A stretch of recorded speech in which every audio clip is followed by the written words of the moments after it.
पाहणार आहोत बाजरीचा चमचमिया। ही एक पारंपरिक गुजराती रेसिपी आहे।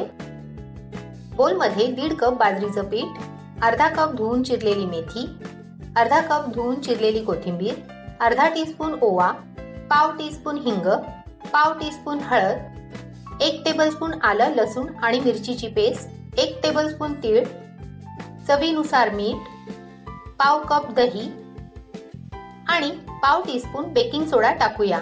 सगळे जिन्नस नीट मिक्स करूया। बाजरीचं पीठ फ्रेश आणि बारीक दळलेलं पाहिजे। हिवाळ्यात बाजरीचं सेवन आरोग्यासाठी उत्तम असतं। थोडं थोडं पाणी टाकून बॅटर तयार करायचं आहे। हे पहा, ह्याप्रमाणे बॅटर तयार करायचं आहे। मीडियम फ्लेमवर तवा ठेवला आहे। तवा गरम झाला आहे। तूप लावूया। थोडे तीळ टाकूया। आता ह्यावर बॅटर टाकून पसरवूया।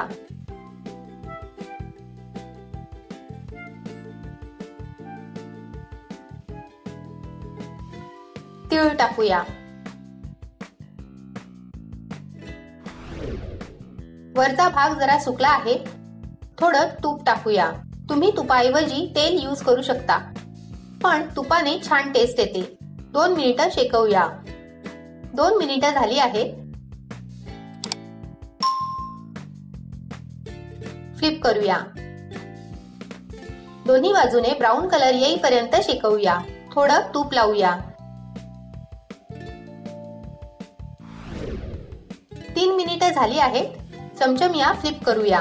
पहा, या बाजूने किती छान शेकला गेला आहे। दुसऱ्या बाजूने देखील असाच शेकवून घेऊया। फ्लिप करूया। मस्तच। हा चमचमिया तुम्ही दही, चटणी, सॉस किंवा लोणच्या बरोबर खाऊ शकता।